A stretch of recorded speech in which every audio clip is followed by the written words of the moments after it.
Hello, this is Dr. Paul Cottrell, and I'm going to be giving an update on the Israeli-Hamas war.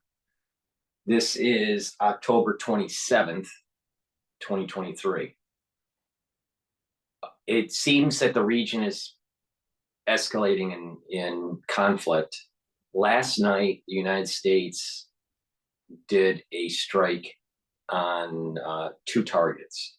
So I'm going to play a couple of videos and comment, but I think that the United States needs to get into the region and hit more targets, especially in the northern front. And I think it should also escalate all the way to Iran, and not to drag our feet and pretend that defense is the only way to deal with this. You'll understand why I say this when I play these videos.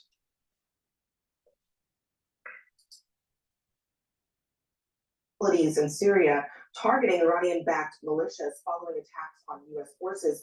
I want to bring in now our CNN military analyst, retired Air Force Colonel Cedric Leighton, and also retired Lieutenant General Mark Hertling. Colonel Leighton. Retired generals, lieutenant generals, or lieutenant colonels, and whatever. All right, so they got quite a bit of military experience.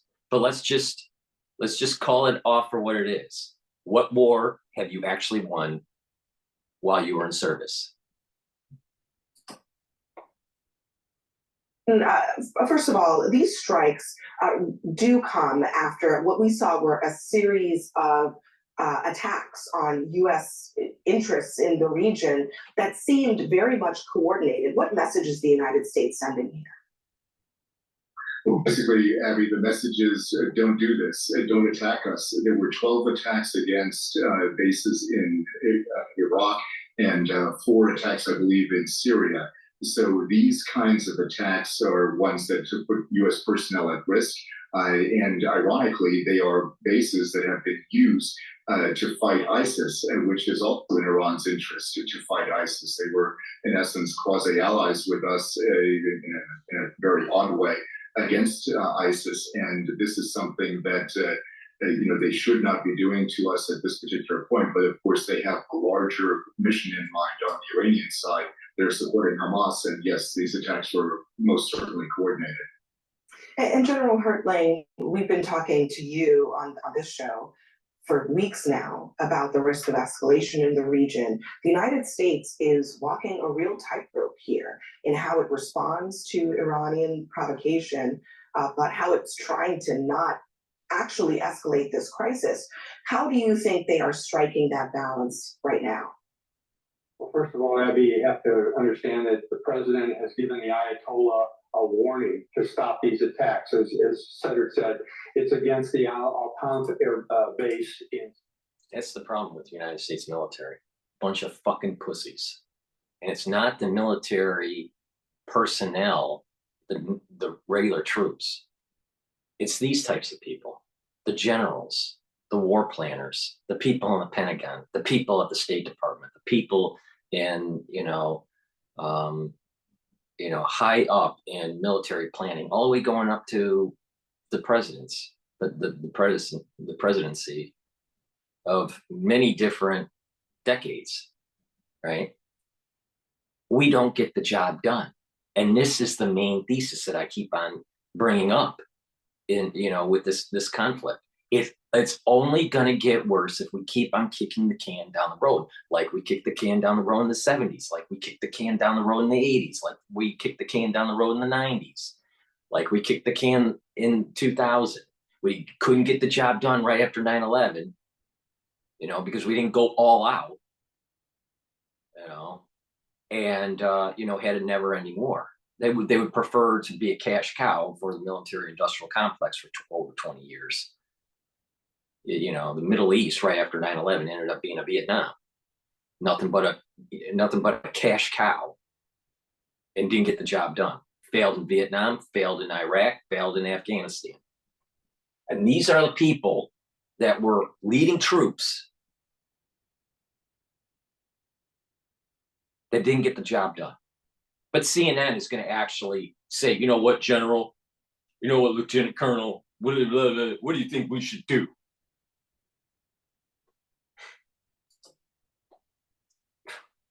In Syria and against both Erbil and al-Assad Air Base in Iraq. Those are three places, truthfully, that have been struck multiple times by Iranian missiles and attempted Iranian proxy attacks. But they've been somewhat ad hoc. But within the last couple of days, since the 17th of October, those attacks, as Cedric just said, have increased in not only missile attack, rocket attacks, but also drone attacks. They have been warned several times by both the President and the Secretary of Defense that we have the right to defend our military personnel in bases overseas. Secretary Austin,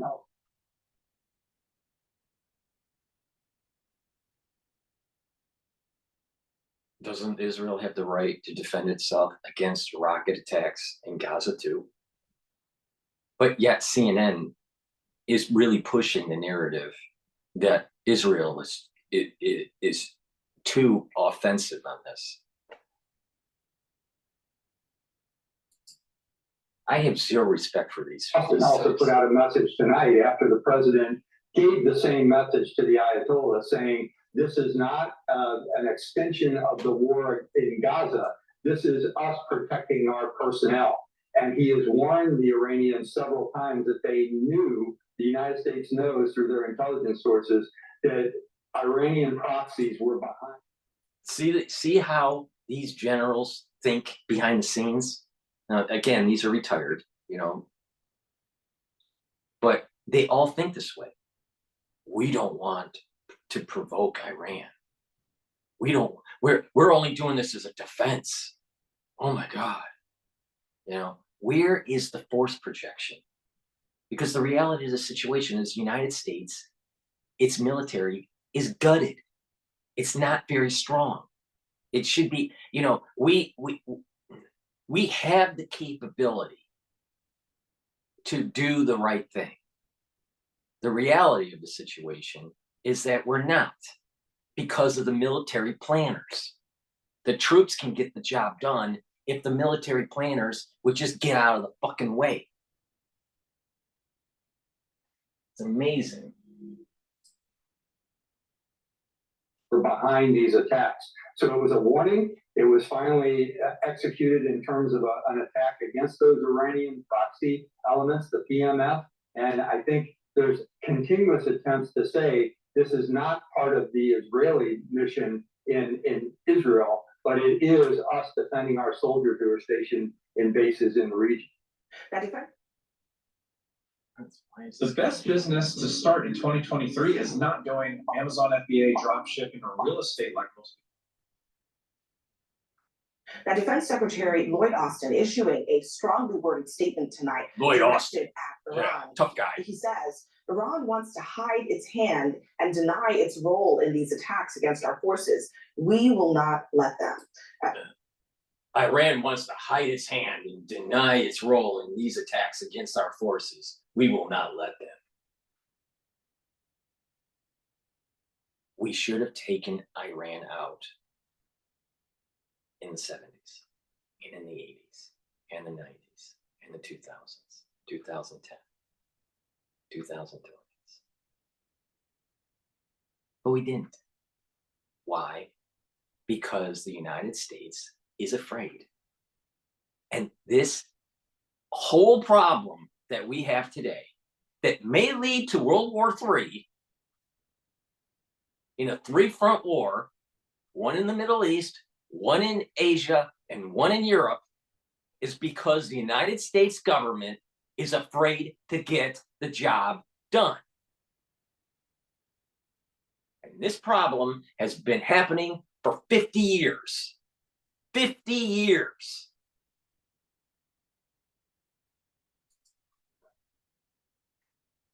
I want to bring in now back to the show, General Mark Hertling, who is here with us.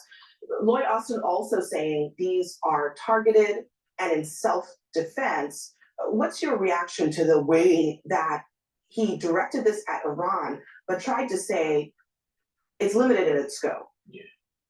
Well, Abby, first you have to know that there are 900 U.S. military personnel at the Al-Tanf base that was attempted to be struck and was struck by these Iranian proxies.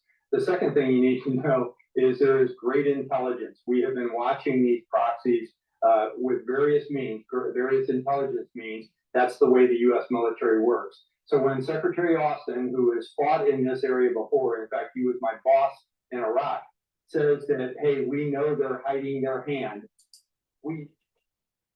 Did you win the Iraq war? Really? Austin?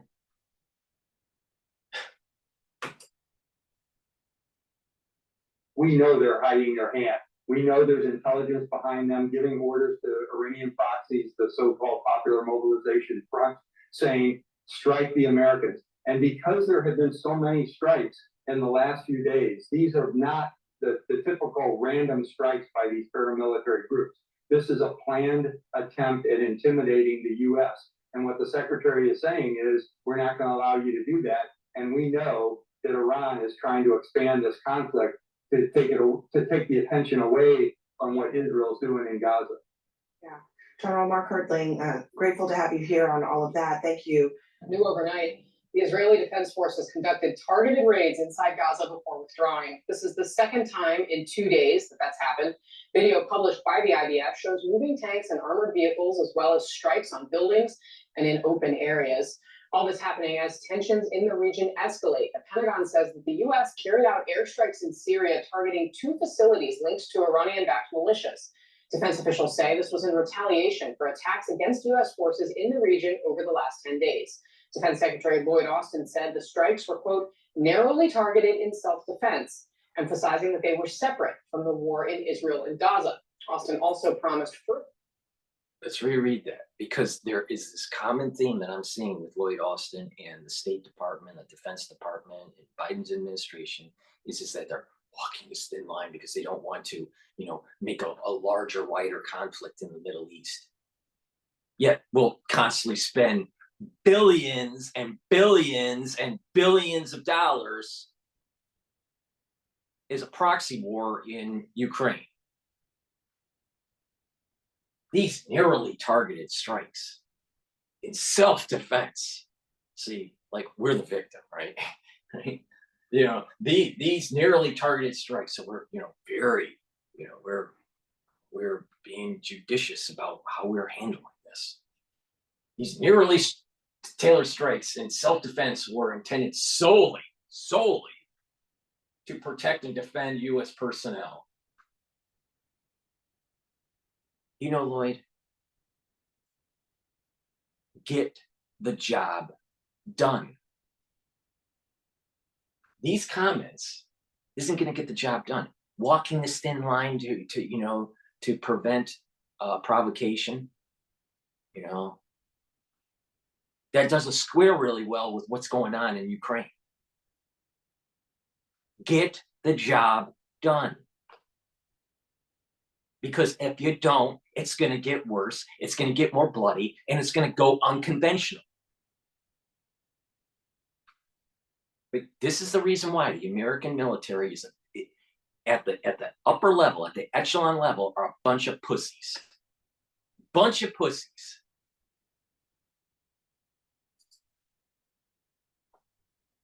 Further strikes if the attacks by Iran on U.S. forces continue.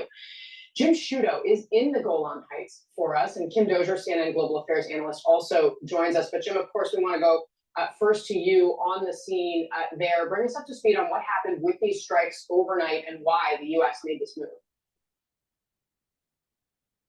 Good morning, Casey. Standing here in the Golan, and you can see Syria behind me here. It's just a reminder that in the northern part of Israel, and when you get into the Golan, you have, in effect, 2 international borders that Israel is directing its attention at. Certainly Lebanon, where Hezbollah is based, but also Syria, where you have Iranian-backed militias as well. And the significance of these U.S. strikes overnight is that it appears to be retaliation for strikes on U.S. forces by Iran-backed forces in both Syria and Iraq. But notably, this is a base that doesn't just have, at times, Iranian-backed militias. It has actual Iranian forces from the Iran Revolutionary Guard Corps, the IRGC. And it's not clear that the US prior to these strikes was certain that there were no Iranian personnel there. In other words, a risk there that these US strikes could have impacted Iranian forces on the ground. That shows the seriousness with which the US is responding to strikes on its own forces in the region. I'll tell you where we are this morning. The border area looks calm, but there's certainly, like in the northern part of Israel near Lebanon, a large Israeli military presence. They are on alert. They are watching very closely. Yeah, no, of course they are. Kim Dozier, let me bring you into this conversation. What message does this send to Iran? To keep its proxies in check, that it could risk U.S. retaliation for any strikes that it makes, again, on U.S. forces. And this is important as Iranian proxies and Iranian-backed politicians inside Iraq have called for violence against the U.S., against U.S. facilities. Iran has these proxies and supporters in a number of locations where it can sort of like a lever turn up the aggravation, the violence against U.S. and other facilities. And Lloyd Austin is sending a message that. First of all, Lloyd Austin's a pussy. Second of all, he didn't get the job done while he was in Iraq. And, third, this is another example, even in the media, where it's like, we can't get too much involved. If you attack our troops, we'll do self-defense. Imagine if we acted like that during World War II. These terrorists and the ones that support the terrorists are going to metastasize and cause a lot more havoc in future decades if we don't get the job done. Now, when I say something, it usually takes place, right? And I'm telling you, we need to get the job done, or this is going to get a lot worse, because the capability of our adversaries, they're gaining unconventional means because we allow it.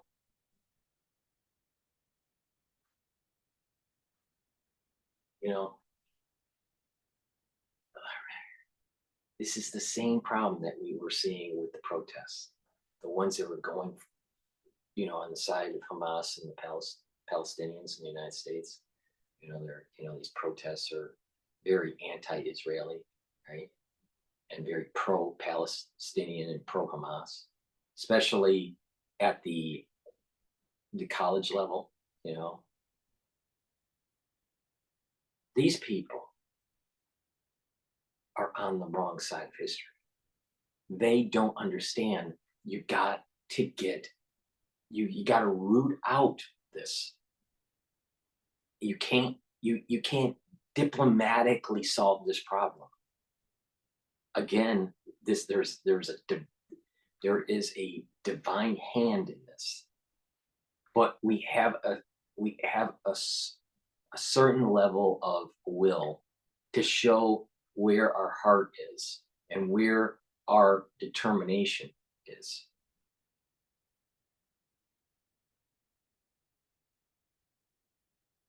We have it in the media, even though they make a ton of money on war, because when there's war, people tune in and there's eyeballs and they can sell ads, right? So they really want war, but yet they'll talk about how, this is so bad for the civilians.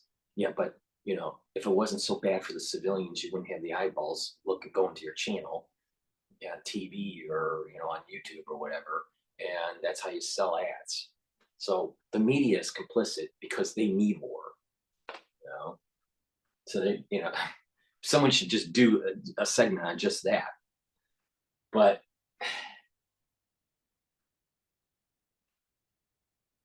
we need more people that are willing at the Pentagon level to get the job done.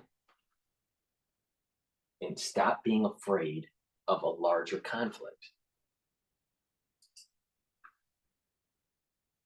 That the U.S. is moving forces into the region to take care of that, and that if it happens again, the U.S. will consider striking again. Jim, what do we know about the nature of the injuries that were sustained by U.S. troops? At this point, it does not appear to be life-threatening, but let's be clear, when you attack bases in this way, you could very easily kill U.S. forces, and of course, that could conceivably level up the U.S. response. We've seen deadly attacks by Iranian-backed forces, militias in the past on U.S. forces in the region, and that just shows what a tinderbox this region is right now. The chances of escalation, right, is that a small thing that perhaps, whether it's Iran or the U.S., intends to be limited to some degree, it's not clear that they can enforce those limits, right? If you drop enough rockets on a base, you might kill U.S. Forces or contractors. If the U.S. drops enough bombs and strikes on an Iranian base inside Syria, you might very well kill Iranian forces. And that presents the danger then, of course, of further escalation. It's just another reminder that you have many fronts in this conflict right now and many players with real dangers of things moving beyond where.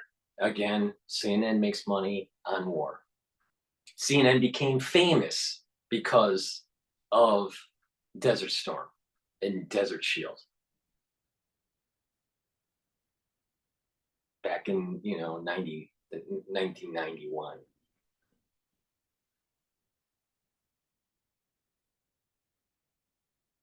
Iran needs to be taken out. Hamas needs to be taken out. The Palestinians need to be pushed out. And, this region needs to go up in flames. That's the only way this is going to be solved. This has been brewing for thousands of years. All right, next. Now remember, back in the day, right after the Gulf, after Desert Storm, right? What did we do during the Clinton administration? No-fly zones. Did that really work? Now, how's the no-fly zone strategy any different than Iran? Don't get involved. Don't use your drones and don't use your rockets or your proxy forces in Syria and Lebanon against U.S. troops. How's that any different than a no-fly zone? And the strategy and the effectiveness of that is going to be the same. It's going to be a failed policy. Ambassador to Libya, Christopher Stevens, U.S. Foreign Service Information Management Officer Sean Smith, and CIA contractors and former Navy SEALs Tyrone Woods and Glenn Doherty all killed during a terror attack on the U.S. compound in Benghazi. Mark Geis was there that day. He's a former Benghazi Annex security team member, retired U.S. Marine, and the creator of the Shadow Warriors Project, and he joins us now. Mark, global picture here, 30,000-foot view. Are we doing enough to protect our own in these hotspots around the globe? I think we need to have a stronger presence, or at least a stronger response and more immediate when our troops do get attacked. They've been getting attacked over the last week and a half throughout the region, and we have just recently, as of yesterday, had a counteroffensive against the IRG, which is prevalent throughout the Middle East. It's just a symptom of the weakness of the military command being able to deter the problems that are starting to brew in the Middle East. It's not just our troops there. It's our willingness to solve the problem. We didn't solve the problem right after 9/11 for more than 20 years because we weren't willing to take it to the end, do what is needed, and that is absolute destruction of the enemy. We have very poor, very, very, very poor military planners. I saw a lecture last night at the Harvard Club again, in dealing with Marshall and Stinson. I think it's Stinson.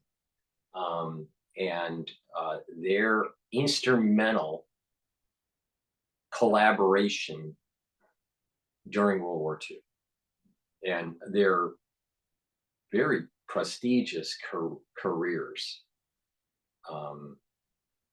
going all the way, back to World War I, and how they transitioned from a unprepared military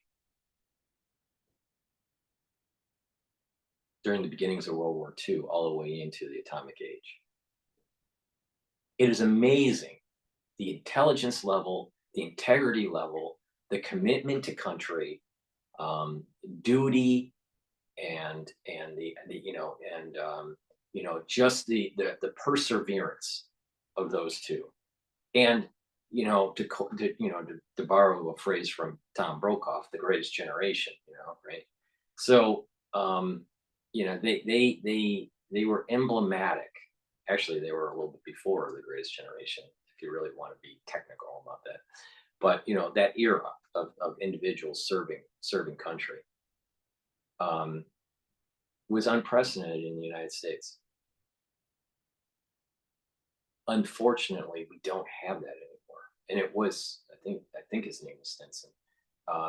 He was the one that planned and was able to get approved the Pentagon that we just saw a picture of.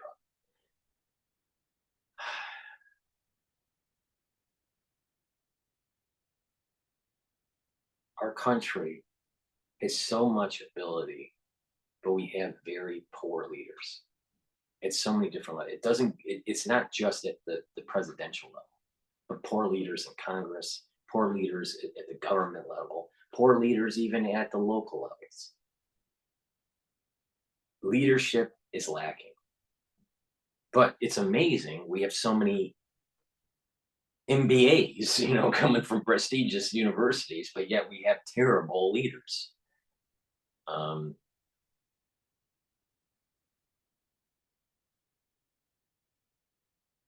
So just keep that in mind, that what did Marshall do? Even though he was famous for the Marshall Plan, there was a lot more going on with that guy in terms of military planning than most people knew. And I didn't know until I saw the actual book lecture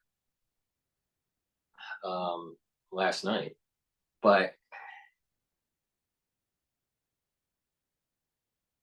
we probably can learn something from individuals that were planning in World War II. You got to remember, they were behind the 8 ball on a lot of stuff at the very beginning. And this, the first 6 months of the war were not going very well for the United States.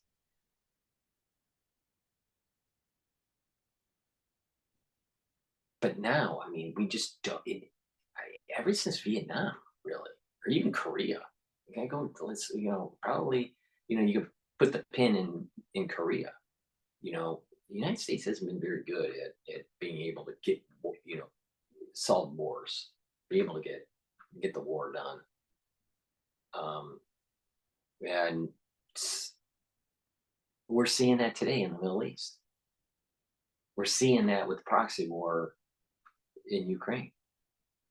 We are going to have problems. I can't say this enough. And I'm not wrong on this, just like I was not wrong on the crisis that took place. We are going to have a much bigger problem if we don't take this to complete war and get the job done. If this just kind of is a minor skirmish and back and forth, back and forth. Some people get killed and blah, blah, blah. And then it goes back to, steady state, pre-Israeli Hamas conflict, recent Hamas conflict. This is only going to get worse over time. And as conventional war, risks start to elevate, especially radiologic. But there's the biological component, the chemical component, right? And then there's, the other, other vectors for war, dealing with cyber war and all this. I think the cyber war thing is a little bit more benign. I mean, it's an important piece, but I think it's, there's fixes to it. But this can go biologic, and I keep on telling people that there are weapons that have been designed. There have been weapons that have been created. There have been weapons that have been manufactured that, if implemented on the battlefield, would do a lot of damage at the acute level, at the acute phase, meaning, death close to administration of that biologic, and the latent. So when people think that biologics aren't a piece of the arsenal, and that therapies and immunological techniques aren't being used to create the shield, they're not paying attention to what's going on in the laboratories. Now there's plus and minuses to all weapon systems. There's plus and minuses to nuclear weapon systems. There's plus and minuses to just traditional combat, right? There's plus and minuses to air combat versus tank combat, and the same thing with chemical and biologics. There's pluses and minuses to it in terms of a means of war. But we have this capability. This is not sci-fi. This is real. And this can be used. And there's going to be spillover effects. This is why I keep on saying we are at a sweet spot in terms of the capability of nations. It's not that, the chemical and the biological capability is very detrimental, but it will get much more detrimental over time with further development and more and have the higher precision. There's lower precision. Biologics, let's say 20 years ago, didn't have, it was pretty much random.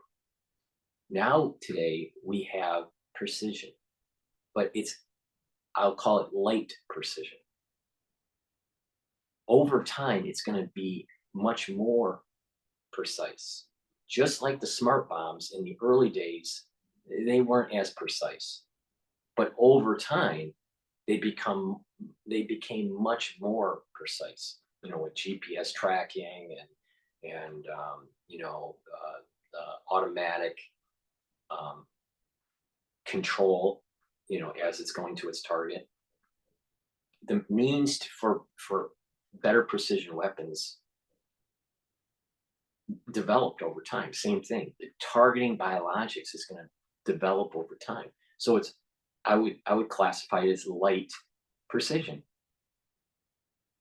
There's certain genetic things. There's certain upregulated receptors. There's certain unique profiles, biological profiles that can be used. But again, there is spillover effects, collateral damage, it's light precision. But over time, there's going to be heavy precision. It's going to be much more precise.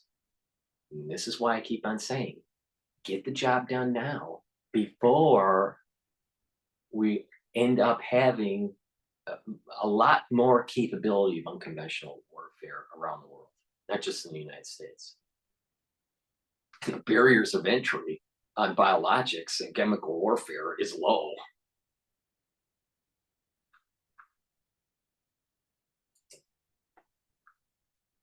So you think that strike should have happened sooner?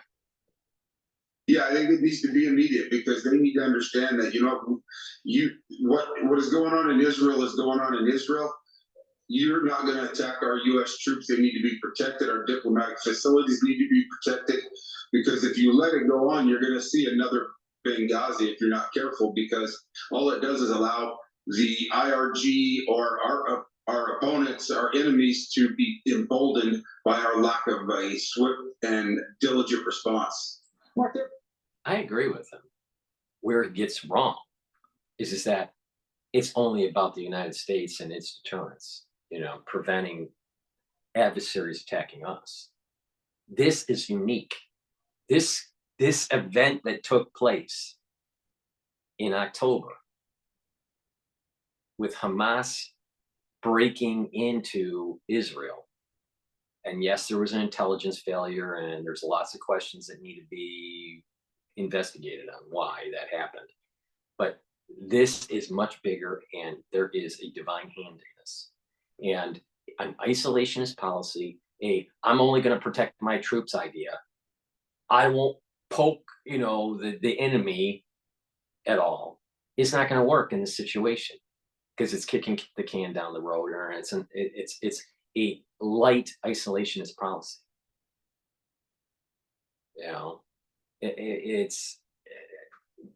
People need to realize that we need to go all in on this, all in.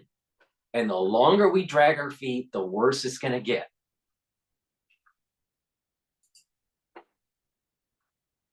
Mark, there have been 3 administrations since Benghazi. Where do you lay the blame? I lay the blame at the top, especially with the Obama administration. And the thing that most our politicians, our leaders need to understand is they need to pay attention and listen to the people on the ground. If they're asking for help, give them help. They know better than anybody else of what really is going on. Unfortunately, what we have is our politicians that just are looking at the bigger view, of course, and looking at the political ramifications from it. Well, when you've got Americans under fire and Americans that are dying or under attack, then you need to be listening to them to respond to how they need help there on the ground, because they know best. And you can't get that over some UAV feed or something like that. Mark, 900 troops reportedly are being deployed or have already been deployed to the Middle East. Tactically speaking, what is the impact of those 900 troops?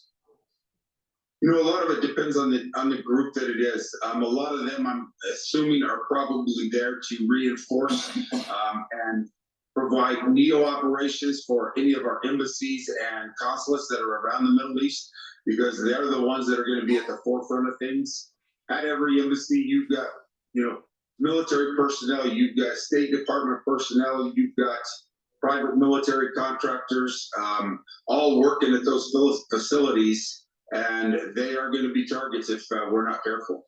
What's happening behind the scenes right now that we're not hearing about with, I'm going to call them contractors, special forces, individuals like yourselves with regard to getting these hostages out? Is there something happening behind the scenes, or do we not have any brave men and women there on the ground in Israel as we speak?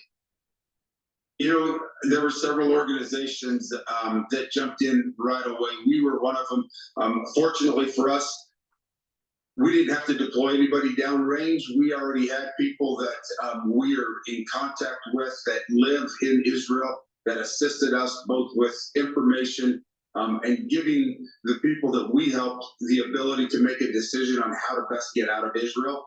And that's how we worked that. But I know Tim Kennedy and Save Our Allies has been in country. I think he's back out now. I talked with him yesterday, but they're already to do whatever needs to be done. If the government is overwhelmed and can't take care of all of our American citizens, as private entities, we're more than happy to help out as we can and get Americans out of danger. We'd be remiss if we didn't mention the Shadow Warriors project that you created in honor of the memory of the fallen, which also always needs to be remembered in this brave country with our brave men and women that we have. Mark, guys.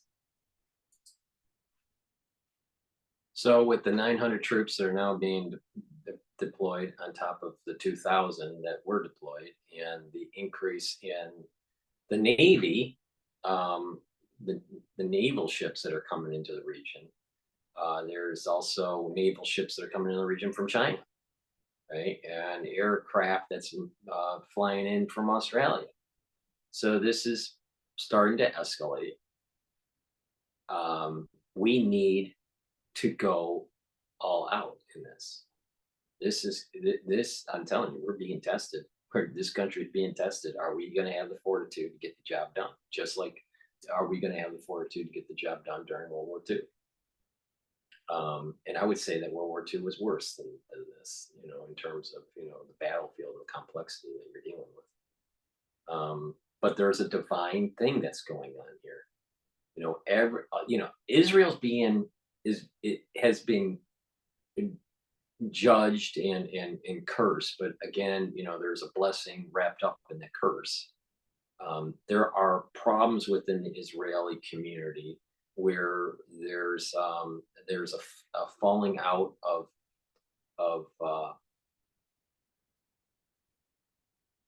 following the precepts of the Bible, following the precepts of the Torah. There's too much liberalism that's taking place in Israel. Israel can be tolerant, but when you start to really drift away from the teachings of the Bible, the teachings of the Torah, then you're going to have a society that is going to be drifting away. And you know, the United States sees it. You know, the United States is a Judeo-Christian kind of foundation, right? But when you have liberals pushing policy within local government and at the federal level, dealing with late-term abortions and all this gender fluidity and lots of problems with how we're raising children in public school and you know, in some of the private schools, you know, you're starting to see the problem too.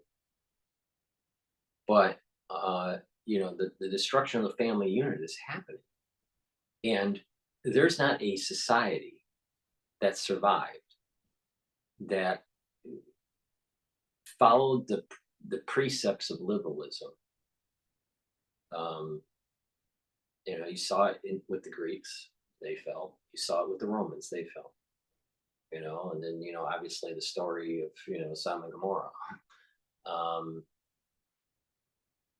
So the United States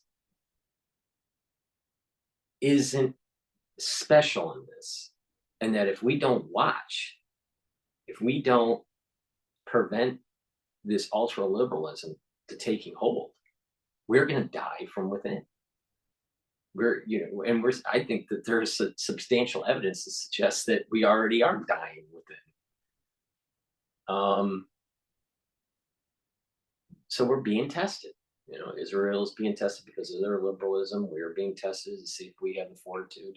You know, we have the capability to get the job done. Will we? Will we have the political fortitude? See, this is the problem. How many people are on the take? How many generals are afraid to get the job done? How many, how many of these retired generals go to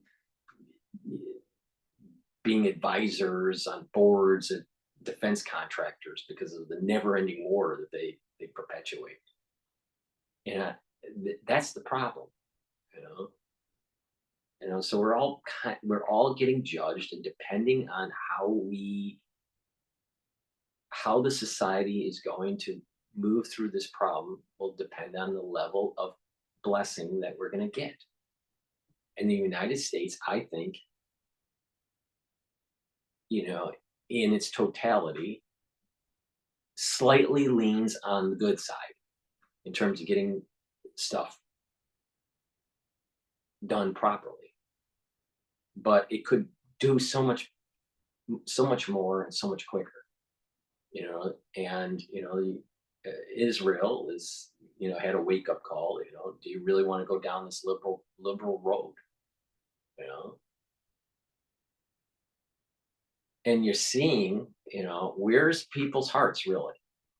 Is your heart really in terrorism, or is your heart really in a longer lasting peace in the Middle East? So that's my take on it. It's very there is a very conservative point of view that I have on this. And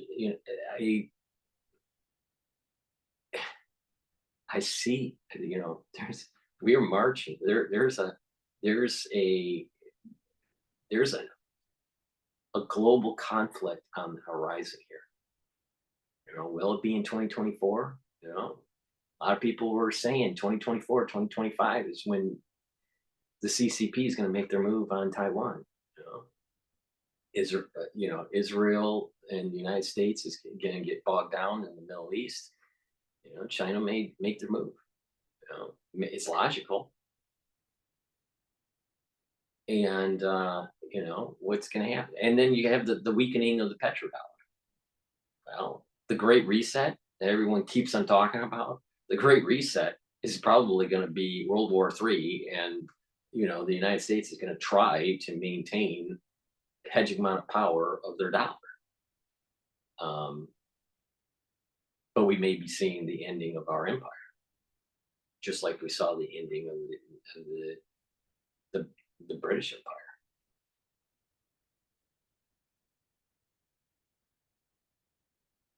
So that's my take on it. I think the United States needs to get much more violent in the Middle East. Thank you for listening. Please subscribe to all my channels. I have 3 channels on YouTube. Make sure that you subscribe and click the notification bell. It's heavily censored. There's certain things I can't say. Sometimes I use generic terms, but if people read between the lines, especially in the crisis that we just went through, then you'll understand. I also have 3 other channels that have a lot of my archival work and my current work, my contemporary work.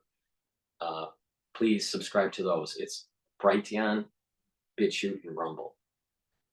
Please subscribe to all 6 channels. The link is in the description of this video and all my videos.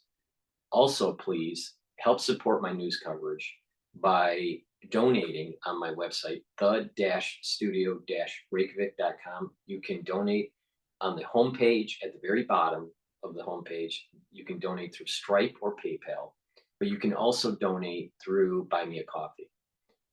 And you can also subscribe to my Patreon account for a nominal fee that will help support my news coverage. I sell on my store, the-studio-reykjavik.com, health supplements, and have developed a protocol, an anti-aging protocol that I do every day.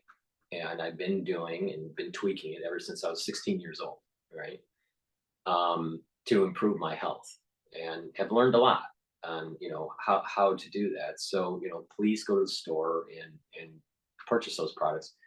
But for the ones that are international viewers that can't get my products, to help support my work, please donate. Again, you can donate on my website, the-studio-reykjavik.com, through Stripe or PayPal, or you can donate through Buy Me a Coffee. All the links are in the description of this video. And you can subscribe for a nominal fee on my Patreon account, and that will help support my work. So please, if you want to hear something that is of a unique perspective, that is not mainstream, I am not towing a mainstream line, and it's very thought-provoking that I have, that what I say, and sometimes it's counterintuitive, but I think it's a unique perspective, and that is something that needs to be heard. All right. We may be moving into a world where we have to use unconventional means, radiological and biological. And you know, we all know intuitively what that means. Now, in terms of the store, please go to the-studio-reykjavik.com. The link is in the description. I have a lot of different health products, all right, and this protocol, this anti-aging protocol. The 3 pillars of the protocol are neutralize pathogens with structural nanosilver, reduce reactive oxygen species with C60 and strong antioxidants, and reduce inflammation, right? There are 2 types of cytokines. There's pro-inflammatory cytokines and anti-inflammatory cytokines. You want to bring down those pro-inflammatory cytokines. And what that does is those 3 pillars will help to slow down the aging process and let the body heal and get the immune system up. All right. And then you can add stuff to the protocol, like the B vitamins and the D3s and the collagen and stuff. But it's just the core is 3 pillars. Now, you know, I take a lot of different supplements, you know, and, you know, every day, and that's throughout the day to, you know, to maximize the benefit of this anti-aging protocol. Taking just one thing isn't going to be as effective as if you take a multitude of things, because you're attacking the problem of aging in different vectors, right? And there's a synergistic approach to it.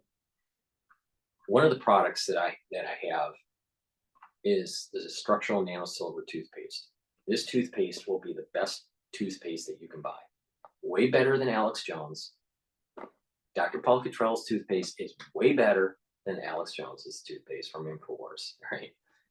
This will whiten your teeth, freshen your breath, neutralize pathogens, reduce the plaque, reduce the gum inflammation, reduce cardiovascular disease, because oral hygiene and cardiovascular disease are correlated. All right, and you know, and valvular disease. You know, if you you know, have too much of a bacterial problem in your mouth, then you may end up getting valvular disease in your heart. Right? So, you know, please take this product. This is the best toothpaste that you're going to get. Get a few tubes of this on my store, the-studio-reykjavik.com.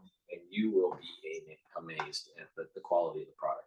All my products are high quality, right? They may be slightly, you know, expensive, but they're all high quality. I also have silver gel. This gel will neutralize pathogens when you're in the cold season, right? You know, and we're in the cold season right now until March. You know, you put this on your hands, around your mouth, around your nose, and lightly coat your nostrils, and you know, lightly coat your ear canal and all this. What will happen is they'll neutralize pathogens, right, and reduce the chances of having a pathogen coming in. Now, I also take liquid structural nanosilver, max 35, max 14, or I also have an amnio product that is ppm 30. So taking, let's say, max 35, it's a liquid. I take a teaspoon of it a day. I swish it in my mouth. It's neutralizing the pathogens, right? And then I gargle it, right, for, you know, about 20 seconds or so, and then swallow it. So what's doing is that it's neutralizing the pathogens in your oral cavity, right, and down your esophagus. But what's important is it's keeping down that barrier from being disrupted. You know, you have a mucosal barrier, and you have these epithelial cells, right? You know, and you have, if they're disrupted, then you may have a pathogen that comes into your system. So the idea is to keep that clean, keep that healthy, keep that mucosal barrier, you know, healthy. So, you know, you have characterized squamous cells, that have to be, that have to stay relatively strong and have a good barrier to prevent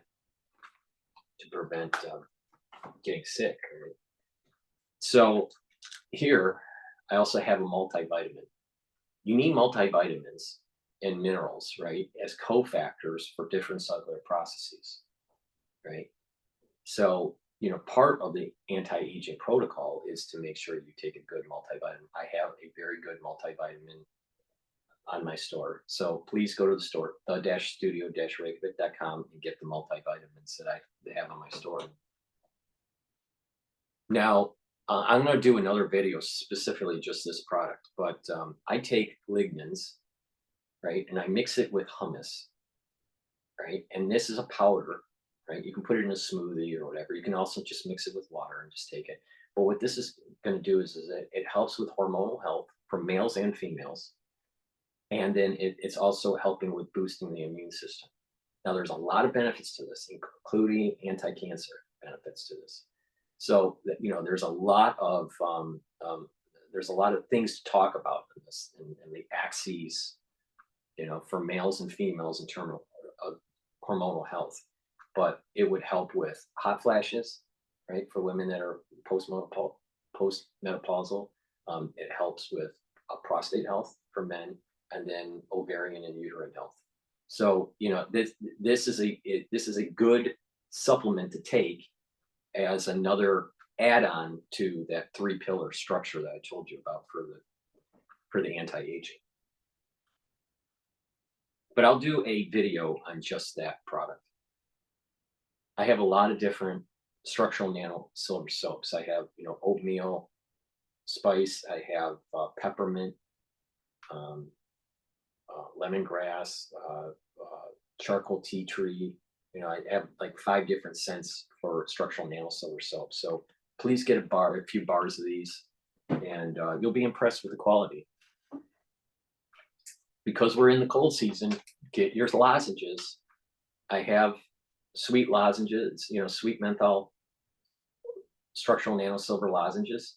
I also have green apple, and I'll be bringing on the store shortly 2 more flavors. I've partnered up with Rainbow Herbals. Gail has an extensive knowledge on how to use essential oils. And so we created a bar, 3 different bars actually. 2 of them are deodorant bars, and another one is a even better bar, or the everything bar. And they're all made from essential oils from the Himalayas, right? High quality, very, very, very high quality product. All right. You can use it as a detox, but not just that. You use it as a deodorant. I have it in citrus and also in peppermint tea tree. All right. This product is extremely high quality. All right. It's going to be the highest quality deodorant that you've ever taken. All right. It is, there is a bit of a price to it, but there is extremely high quality essential oils in this. All right. So when you apply it, there's going to be, it'll help with your health because there's going to be a detox effect of it because there's these essential oils. But not only that, it's a great deodorant, and it lasts for quite a long time. So please, go to the store, the-studio-reykjavik.com, and get the citrus or the peppermint tea tree deodorant bars. But we also have developed a even better bar, which is used for eczema, for bug bites, to reduce the itch and to heal the bug bite cuts, scrapes, minor burns. When you apply that bar on the wound, what will happen is it'll heal quicker. Same thing with silver gel, because it's neutralizing pathogens and it keeps the wound clean. If you put it on a cut, it'll heal about 1/3 the time quicker. All right. Also minor burns. But with the even better bar, it's like a utility bar in a way. if there's a cut, you can use it to help heal the cut. If you have a bug bite, you can help to reduce the itch of the bug bite. If you have a pulled muscle, and you have muscle pain, and let's say after a workout, and you apply the bar on the muscle that's hurting you, you're going to feel relief. Some people use it when they have tension headaches, so that maybe apply it around their neck or around their temples, right, in their forehead. Some people have seen improvement on their tension headache. Another thing is that if you apply it on your skin on a regular basis, it'll actually smooth your skin. So you can use it as a skincare product. And other people, because they may have an acne problem, they can use it to help reduce their acne issue.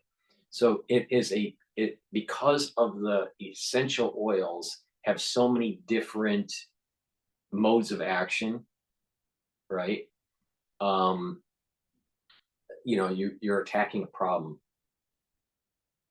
at different angles, even though it's all in one bar, right? So get the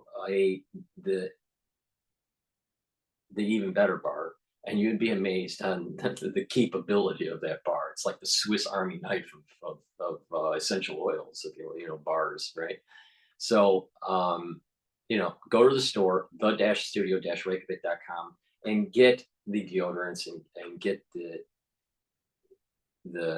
even better bar. I have also a lot of different other products like B complex that you need as cofactors for your electron transport chain and your TCA cycle. I have Goodnight Formula, which is a great product. It has tryptophan and melatonin in it, so you can get a good night's sleep and get those REM cycles. Part of the anti-aging protocol is not just the supplements, but it's proper diet, proper exercise, proper sleep, and proper mental challenging. Read, write, and talk to people in the real world. All right. And what will happen is that you'll improve your health. You'll reduce depression, and your immune system will get better. And when your immune system is better, then your body is healing. And when you are bombarded by pathogens, or you're bombarded by the stress of society, you can withstand that much better versus people that are chronically stressed and chronically inflamed, right? So take my advice, get the Goodnight Formula, get those 3 REM cycles that you need to solidify memory and to improve your immune system. Not just that, your cells literally detoxify at night. All right. When you're in that sleep cycle, right, your body is healing at a faster rate versus when you're awake. Okay. But not just that, your brain produces garbage. All right. All right. And some of these misfolded proteins, some of the waste products that are coming from the neurons, right, and the glia cells, right, they get into this cerebral spinal fluid,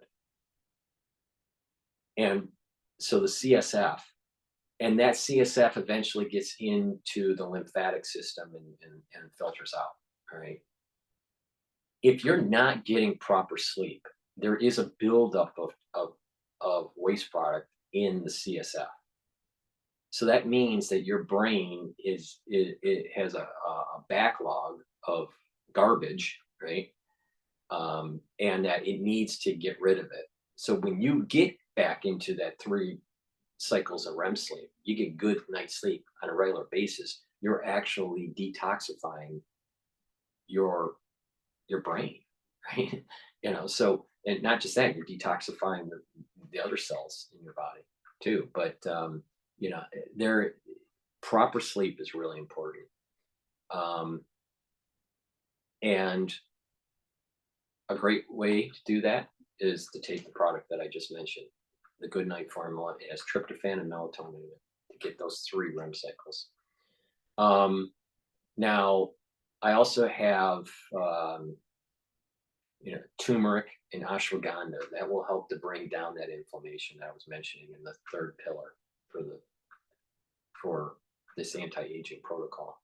But you got the vitamin D3s that you got to get. That helps with transcription. It helps with getting rid of getting cells to apoptose that need to apoptose. D3 is very important in terms of calcium, and it's also important on remodeling joints and remodeling, bone. So D3 is really important. Zinc and magnesium, especially during the cold season. I take zinc every day, but if I'm feeling a little down in terms of maybe I'm catching something, then I'll take a second dose of zinc. And then I have collagen. The collagen works well with the gel as a skincare product, right? So collagen can help with the joints, right? But it can also help with the skin. And so by applying the silver gel every night on your body, that's going to tighten your skin and clear your skin because it's neutralizing pathogens, right? But it will also, that's at the topical layer. But if you take the vitamin C, drink 64 ounces of water that's filtered with no fluoride, and you take the collagen, then you have these linkages in the cellular matrix that will strengthen the dermal layer and you'll improve your skin. And then when you take the C60, which I sell in avocado and coconut oil, that is a very strong antioxidant, so it's improving the basal layer. And then the resveratrol, which is a strong antioxidant, not as strong as C60, but resveratrol also is a good antioxidant, but it also helps with getting rid of the senescent cells. So when you do this whole protocol, the C60, the resveratrol, the vitamin C, the gel, the silver gel, and the collagen, and drink the 64 ounces of filtered water, you're going to improve your actual skin health. So the things that I'm telling you, if you follow and do this on a regular basis, you're going to be amazed at the improvement of your health. Now, if you're 50, you're not going to go back to 15. All right. So you can't roll back the clock that far. But what you can do is prevent further advancement in age. You'll still age. We're all going to die. We're all going to age. But you can slow down that process. And a lot of people are aging quicker because they have chronic inflammation. They're not neutralizing pathogens, and they're not taking strong antioxidants. And a big part of aging is the oxidative stress that's on our cells. So those are some of the products that I offer on the store. Please go to the-studio-reykjavik.com and get the products that will improve your health. Take my advice and follow the protocol, and you will fare much better than your peers that aren't following this. Again, a great product, way better than Alex Jones, is this toothpaste. I also sell Clarity Factor, which is much better than his Brain Force product. And what that will do is it'll reduce that brain fog. It'll help get those neurons firing, right? But if you're taking the protocol plus that I just mentioned, plus that Clarity Factor, what you're improving that brain health. You're improving the dendritic connections, and you're going to have better memory, especially if you're getting those 3 cycles of REM sleep. So, take a look at the Clarity Factor product that I have on my store to improve your mental clarity. Again, I take that product twice a day, once in the morning and in the mid-afternoon. Especially if you are a student, or if you have a pretty demanding job and you have to work a lot of hours and you need to concentrate, that is a great product to take.